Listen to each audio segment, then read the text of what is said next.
अस्सलाम वालेकुम मेरे सादा से पाकिस्तानियों। मेरा नाम रेहान तारिक है और आप मेरा यूट्यूब चैनल और फेसबुक पेज देख रहे हैं। करोड़ हा दरूद आकाए दो जहां नबी मेहरबा मोहम्मद मुस्तफ़ा सल्लल्लाहु अलैहि वसल्लम पर। इस दुआ और इस उम्मीद के साथ इस व्लॉग का आगाज करते हैं कि अल्लाह रब्बुल इज्जत इस मुल्क के फैसला साजों के दिलों में सादा से पाकिस्तानियों के लिए नरमी पैदा कर दे। आज अल सुबह ही सुप्रीम कोर्ट ऑफ पाकिस्तान से 3-4 इंतहाई इंपॉर्टेंट डेवलपमेंट्स हैं जो आपके साथ शेयर करनी है। उसके अलावा साबिक chief of the army staff general Qamar Javed Bajwa का खत बनाम chief of the army staff general Asim Munir बाजुबान सुहेल वड़ाइश भी आपके सामने रखेंगे। इंपॉर्टेंट डेवलपमेंट यह भी है कि सनम जावेद जो पाकिस्तान तहरीक इंसाफ की कारकुन नहीं बल्कि अब रहनुमाओं की फहरिस्त में शामिल हो गई हैं, उनको एक बार फिर धर लिया गया है। Chief justice of Pakistan justice Qazi Faez Isa के सहाफियों से मुतालिक केस में इंतहाई इंपॉर्टेंट रिमार्क्स हैं और एफआईए को सहाफियों की गिरफ्तारी से रोक दिया गया है। ये तमाम इंपॉर्टेंट डेवलपमेंट्स आपके सामने रखेंगे, लेकिन उससे पहले मैं इंतहाई अदब से आपसे रिक्वेस्ट करूंगा कि अगर आपने हमारा चैनल सब्सक्राइब नहीं किया है तो चैनल को सब्सक्राइब कर ले। अगर वीडियो पसंद आए तो लाइक और शेयर करना इसलिए जरूरी है कि हमारा मैसेज मैसेज तक पहुंच सके, और अगर बेल आइकन प्रेस करेंगे तो ऐसी बहुत सारी वीडियोस आपकी निगाह से तवातुर से गुजरती रहेंगी। मेरे सारा से पाकिस्तानियों, सबसे पहले तो इंपॉर्टेंट डेवलपमेंट यह है कि वो 6 रुकनी लार्जर बेंच जो सिविलियंस के मिलिट्री कोर्ट में ट्रायल के खिलाफ इंट्रा कोर्ट अपीलों पर समाअत करने जा रहा था, जस्टिस सरदार तारिक मसूद की सरबराही में ये 6 रुकनी लार्जर बेंच कंपोज था। उसमें जस्टिस जवाद एस खाजा जो साबिक चीफ जस्टिस हैं, उनकी जानिब से एतराजात सामने आने के बाद जस्टिस सरदार तारिक मसूद ने अपने आप को इस बेंच से अलहदा कर लिया है। बेंच टूट गया है और अब नया बेंच तश्कील दिया जाएगा। इस मामले में हुआ क्या है, ये तमाम तो डिटेल्स जरा क्विकली आपके सामने रखते हैं। सिविलियंस के मिलिट्री कोर्ट में ट्रायल का मामला है। आपको याद होगा कि जस्टिस एजाजुल एहसन की जानिब से इस फैसले को कलअदम करार दिया गया था। सिविलियंस के मिलिट्री कोर्ट में ट्रायल को रोका गया था। उसके बाद दोबारा सिविलियंस के मिलिट्री कोर्ट में जो ट्रायल का मामला है उससे मुतालिक जो जस्टिस एजाजुल एहसन ने फैसला दिया था उसको कलअदम करार देकर सुप्रीम कोर्ट ऑफ पाकिस्तान का अपना ही डिसीजन था, और फिर उस बेंच के फैसले के खिलाफ एक फैसला आ गया था और फिर सिविलियंस के मिलिट्री कोर्ट में ट्रायल को जारी रखने का फैसला किया गया था। इस पर intra court appeal justice Jawad S Khaja ने दायर की थी और उस पे 6 रुकनी लार्जर बेंच आज समाअत करने जा रहा था।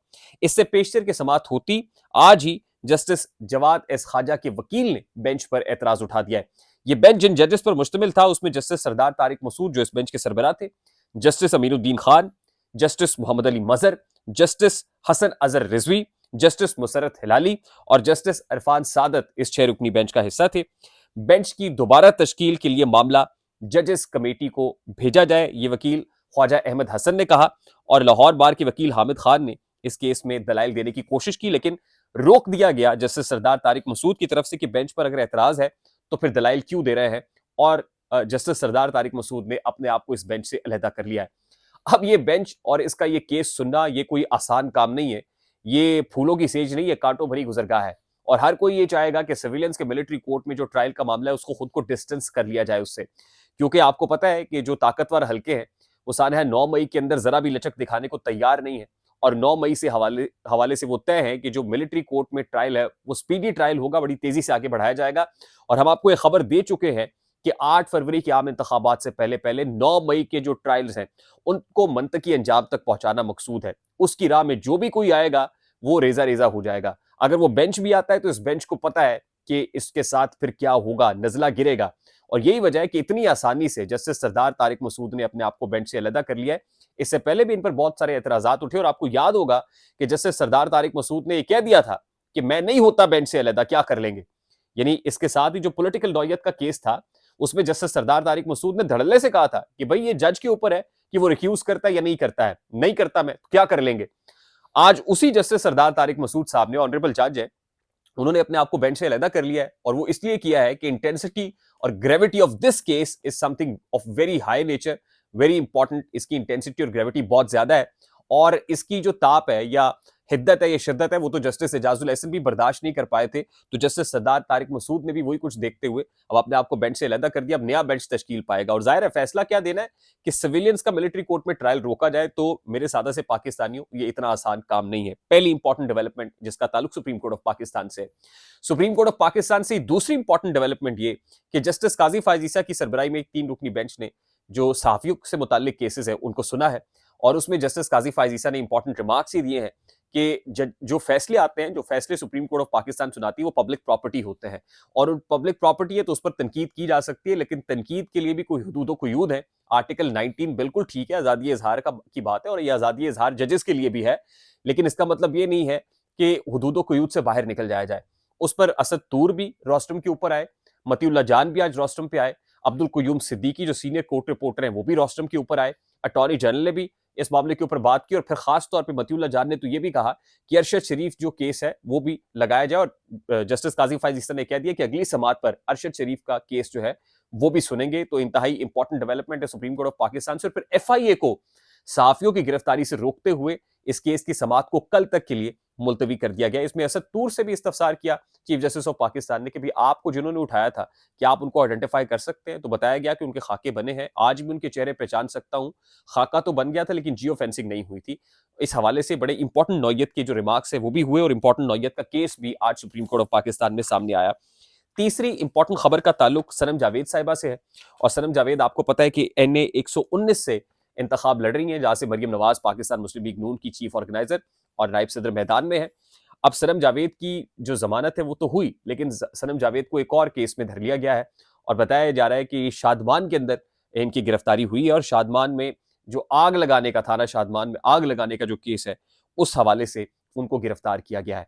अच्छा, अब ये 6 मुकदमात है, तकरीबन सनम जावेद को 6ठे केस में गिरफ्तार किया गया है। अब ये 6 मुकदमात क्या है? पहले कोर कमांडर हाउस आग केस में जमानत हुई, राहत बेकरी आग केस में इनकी जमानत हुई, जमान पार्क जलाओ घिराओ केस में इनकी जमानत हुई, नून लीग के दफ्तर को आग लगाने के केस में जमानत हुई। आज जो धर लिया गया है इनको वो शादमान की हुदूद में आग लगाने का केस है, जिसमें सनम जावेद को एक बार फिर गिरफ्तार कर लिया गया है। लगता यह है कि जान जल्दी छूटती हुई दिखाई नहीं दे रही और 9 मई के तमाम तर मुल्जिमान जो है उनसे मुताल्लिक कुछ ऐसी ही नौयत की चीजें दिखाई दे रही हैं। और खास तौर पे सनम जावेद तो आपको पता है कि किसी का ख्वाहिश भी होगी कि अभी बाहर ना निकले और NA 119 पे मरियम नवाज ने भी कंटेस्ट करना है, तो सनम जावेद की गिरफ्तारी की काफी हद तक समझ आती है और मेरा ख्याल आपको भी बड़ी खुल के समझ आ रही होगी कि गिरफ्तारी दर गिरफ्तारी क्यों हो रही है। अच्छा, एक और इंपॉर्टेंट चीज ये है कि आजकल सुहेल वड़ाइच साहब बहुत सारे इशारों किनारों में बहुत सी बातें कर रहे हैं। आज उन्होंने एक अफसानवी सा कॉलम लिखा है और उस अफसानवी से कॉलम के अंदर जनरल कमर जावेद बाजवा जो साबिक चीफ ऑफ आर्मी स्टाफ थे उन्होंने जनरल आसिम मुनीर को एक पैगाम दिया है। इसमें जनरल आसिम मुनीर की जगह अफसानवी किरदार जनरल जासिम लिखा है सुहेल वड़ाइच साहब ने और अस्करी एरिया रावलपिंडी से यह खत आ रहा है। माय डियर जनरल जासिम, क्या लिखते हैं? अस्सलाम वालेकुम, आपसे मुलाकात तो होती रहती है।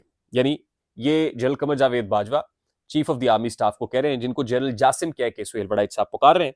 वो कहते हैं माय डियर जनरल जासिम, अस्सलाम वालेकुम, आपसे मुलाकात तो होती रहती है मगर बहुत सी ऐसी बातें हैं जो इन मुख्तसर मुलाकातों में हो नहीं सकी। आज खत इसलिए लिख रहा हूं कि अपने तजर्बे की रोशनी में आपको कुछ मशवरे दे सकूं। सबसे पहले मैं वजाहत करना चाहता हूं कि गो मैंने पहले आपको MI का सरबराह बनाया, फिर ISI का, और जब कप्तान खान ने आपको हटाने का कहा तो फिर आपको कोर कमांडर लगा दिया। कहने का मतलब यह है कि आप हमेशा मेरे पसंदीदा रहे। हाँ, जब आपकी बतौर सिपा सलार तकर्रुरी का मामला आया, मैं दूसरे जर्नैलों के दबाव में आ गया और वो 4-5 ख्वाहिशमंद इकट्ठे हो गए थे और रोज मेरे कान भरते थे। मुझे उस वक्त गैर जानिबदार रहना चाहिए था मगर मैं जानिबदार हो गया। यही मेरी गलती थी और मुझे इसका एतराफ है। आप भी आपका बड़ापन है कि आपने इस गलती पर मुझे माफ किया और चंद तकारीब के अंदर मुझे मदऊ भी किया, लेकिन मैंने कुछ चीजें ऐसी हैं जो सीखी हैं और मैं चाहता हूं कि मैं अपने तजर्बे को आपके सामने रखूं ताकि आप भी उससे इस्तेफादा कर सकें। अब जनरल जासिम को जनरल कमर जावेद बाजवा क्या कह रहे हैं? वो कहते हैं जी, मेरा तजर्बा कहता है कि हम मगरबी दुनिया से सीखने के लिए हमें उससे जुड़ना चाहिए। अमेरिका आज भी वाहिद सुपर पावर है और शायद अगली दहाई तक इसमें तब्दीली का इम्कान नहीं है। इसलिए आप चीन और अमेरिका से ताल्लुकात में तवाजुन रखें। आपका झुकाव मिडिल ईस्ट की तरफ नजर आ रहा है। ये सब अपने अपने मसलों में गिरफ्तार हैं और फिर ये सारे सिफर जमा सिफर बराबर सिफर है। इन सब में बहुत ज्यादा उम्मीदें ना लगाएं, यानी मिडिल ईस्ट से ज्यादा उम्मीदें ना लगाएं। इसकी बजाय मुल्क को अपने पांव पर खड़ा करने की कोशिश करें। दूसरा मशवरा यह है कि मौजूदा दौर की टेक्नोलॉजी को बुरा भला कहने की बजाय इस पर कंट्रोल की जरूरत है। सोशल मीडिया अच्छा है या बुरा, इस बहस को छोड़कर इसे सीखा जाए, इसका बेहतर इस्तेमाल किया जाए। याद रहे कि लाउड स्पीकर आया तो उलमा ने इसके खिलाफ फतवे दिए थे। अब उन्हीं उलमा का लाउड स्पीकर के बगैर गुजारा मुमकिन नहीं है। कैमरा, कॉफी, तस्वीर कशी, प्रेस और हत्ता के घड़ी तक को बिद्दत और खिलाफ इस्लाम करार दिया गया था, लेकिन ये टेक्नोलॉजी आकर रही। सोशल मीडिया भी बंद नहीं किया जा सकता। ये नए जमाने की जरूरत है। इसके बेहतर इस्तेमाल को सीखना ही वाहिद हल है। ये जो खासतौर पे chief of the army staff ने सोशल मीडिया को शैतानी मीडिया करार दिया था, तो लगता है उससे उसका जवाब दिया जा रहा है। कहने दीजिए कि आपने मईशत के हवाले से जो इकदाम किए हैं उनका बड़ा मस्बत असर पड़ा है। रुपया मुस्तहकम हो रहा है, स्टॉक मार्केट मस्बत रुझान दिखा रही है, स्मगलिंग में नुमाया कमी आई है, चीनी की कीमतों में इस्तेहकाम आया है, सनतकारों को एहसास हो गया है कि फ्री हैंड का जमाना खत्म हो गया है। अब हर एक को कानून और रियासत की छलनी से गुजरना पड़ेगा। आपने ईरान को मौसर जवाब देकर पूरे मुल्क में फैले इस्तराब को खत्म किया है। अफगानिस्तान को भी आपने बड़ा जोरदार पैगाम दिया है। भारत के हवाले से भी आपके अजाइम और इरादे कौमी उमंगों के मुताबिक हैं। ये सब कुछ दुरुस्त, मगर 8 फरवरी के बाद भी क्या आपकी पॉलिसियां चलेंगी या फिर नई हुकूमत का बयानिया चलेगा? अहम तरीन मसला सियासी है। 9 मई के वाकये के हवाले से आपके इकदाम को पूरी फौज की हिमायत हासिल है। आपको पता है कि मैं और मेरे साथी जर्नैल बड़े शौक से इमरान को इक्तदार में लाए थे। मैं और मेरे बच्चे क्रिकेट की शहदाई थे, इसीलिए हमें इमरान खान अच्छा लगता था। हमने बहुत आगे जाकर इसकी मदद की और इसके बगैर उम्मीदवार फाइनल की और उसे जितवाया, मगर अफसोस कि वो माशी कारकर्दगी में बिल्कुल नाकाम हो गया। उसकी गवर्नेंस भी नाकाबिले बर्दाश्त थी। इसलिए आहिस्ता आहिस्ता मुझे एहसास हुआ कि मैंने गलती कर दी है और इसलिए इमरान खान को इक़्तिदार से की रुखसती में मैं अपनी गलती का मदावा समझता हूँ। इन सब ख्यालात के बावजूद मेरी हमेशा से ये राय रही है कि पॉपुलर सियासी जमातें इदारों की तरह होती हैं। ये बड़े इंपॉर्टेंट रिमार्क्स हैं जो सुहेल बड़ाइच साहब ने इस कॉलम में लिखे हैं कि पॉपुलर सियासी जमातें इदारों की तरह होती हैं। इन्हें तोड़ना या कमजोर करना सियासत और रियासत को कमजोर करने के मुतरादिफ होता है। इसलिए आप अपनी पॉलिसी पर नजरसानी करके 9 मई के जिम्मेदारों को सजा दें, मगर बाकी पीटीआई के लिए आफियत का दरवाजा खोलें। यानी सुहेल बड़ाइच साहब इसमें यह कहने की कोशिश कर रहे हैं कि 9 मई के जो कसूरवार हैं उनको जरूर सजा दें, पीटीआई को इसकी सजा ना दें या पीटीआई को एलियनेट ना करें, मुल्की सियासी नक्शे से हटाए ना। एक सिफारिश है। कहते हैं मैंने नवाज शरीफ के साथ काम किया। अपने पिछले इक्तदार के आखिरी दिनों में वो सुस्त हो गए थे और उन्होंने बहुत से मामलात इसहाक डार साहब पर छोड़ दिए थे। अभी ऐसा लग रहा है कि नवाज शरीफ को चौथी बार लाया जा रहा है, तो ये बात मद्देनजर रहे कि उनके साथ ताल्लुकात को खुशगवार रखना आपके लिए काफी मुश्किल होगा। मैंने बड़ी कोशिश की थी कि उनके साथ चला जाए। एक तरफ तो उस वक्त के जर्नैलों का दबाव और दूसरी तरफ से हुकूमत का बेलचक रवैया बिलाखिर खराबी ताल्लुकात पर मंतज हुआ। अब इससे बचने की जरूरत है। वो नवाज शरीफ से मुतालिक भी खबरदार कर रहे हैं कमर जावेद बाजवा साहब, current chief of the army staff को।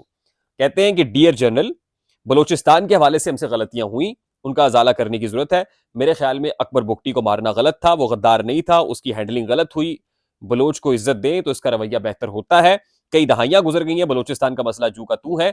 जरूरत इस बात की है कि इस मसले का पुरअमन और देरपा हल तलाश किया जाए और इस तरफ जाने का वाहिद हल मुज़ाकरात का रास्ता खोलना है। ईरान और भारत से डायलॉग कर सकते हैं तो बाकी बलोचों से क्यों नहीं हो सकते? आखिर में मैं अर्ज है कि मुझ समेत पूरी फौज आपके साथ खड़ी है। आप पर भारी जिम्मेदारी है। आप माजी के गलत तजर्बे ना दोहराएं। सियासी हैंडलिंग से फौज हमेशा नुकसान में रही है। फौज तो सबकी है, इसने मुल्क को इकट्ठा रखा हुआ है। अमन व अमान भी इसी का मरहून मिन्नत है। अमन तो जमहूरियत हो तो जमहूरियत आती है। फौज अमन तो लाई है, जमहूरियत भी आने दे। इसी से रियासत मजबूत होगी। इमरान खान उनकी सियासी जमात ने जो कुछ किया गलत किया, मैं खुद इसके खिलाफ हूं। मेरे खिलाफ उसने किया क्या कुछ नहीं कहा, लेकिन इसके बावजूद मैं ये समझता हूं कि बैरिस्टर गौहर की सरबराही में कायम नई तहरीक इंसाफ को काम करने का मौका मिलना चाहिए। उन्हें इंतखाबात में भी लेवल प्लेइंग फील्ड मिलनी चाहिए। ये हम सब आपकी कामयाबी के लिए दुआ गो हैं। फौज है तो मुल्क है। उम्मीद है आप मेरे खत को खुश दिली से पढ़ेंगे और जो नुकात आपको अच्छे लगेंगे उन पर फौरी अमल भी करेंगे। खैरन देश, जनरल समर खाजवा, यानी जनरल कमर जावेद बाजवा नहीं, जनरल समर खाजवा लिखा हुआ है। तो जनरल समर खाजवा का जनरल जासिम के नाम जो खत है, सुहेल बड़ाइच साहब ने अपने कॉलम में लिखा है। इशारों के नाम में बहुत सारी बातें कर गए हैं और जो कुछ कह रहे हैं उससे काफी हद तक चीजें समझ आती हैं कि पाकिस्तान तहरीक इंसाफ के लिए कहीं ना कहीं कोई नरम गोशा इख्तियार करने की बात कर रहे हैं। 9 मई के कसूरवान को सजा दीजिए, लेकिन इमरान खान की पार्टी को वो सजा ना दे और मुल्क में जमहूरियत को पनपने दे। कुछ ऐसी तजावीज़ हैं। अब सुहेल बड़ाइच साहब तसलसल से इस तरह की तजावीज़ दे रहे हैं। इसके पीछे क्या हो सकता है, इसका आप ही अंदाजा कीजिए। मुझे रेहान तारिक को इजाजत दीजिए। मेरा व्लॉग बहुत लंबा हो रहा है, मैं उसके लिए माजरत खाऊं, लेकिन इस सारे कॉलम को भी आपके सामने पढ़ के सुनाना, इस खत के मतन को भी आपके सामने रखना बहुत ज्यादा जरूरी था। अगर ये इंपॉर्टेंट डेवलपमेंट्स जो आज हमने अलसुब आने वाली आपके साथ शेयर की हैं, अगर पसंद आए तो लाइक और शेयर करना मत भूलिएगा। अगर हमारे चैनल पे आप नए हैं तो चैनल को सब्सक्राइब कर लें। मुझे रेहान तारिक को इजाजत दीजिए। अपना बहुत सारा ख्याल रखिएगा। अस्सलाम वालेकुम।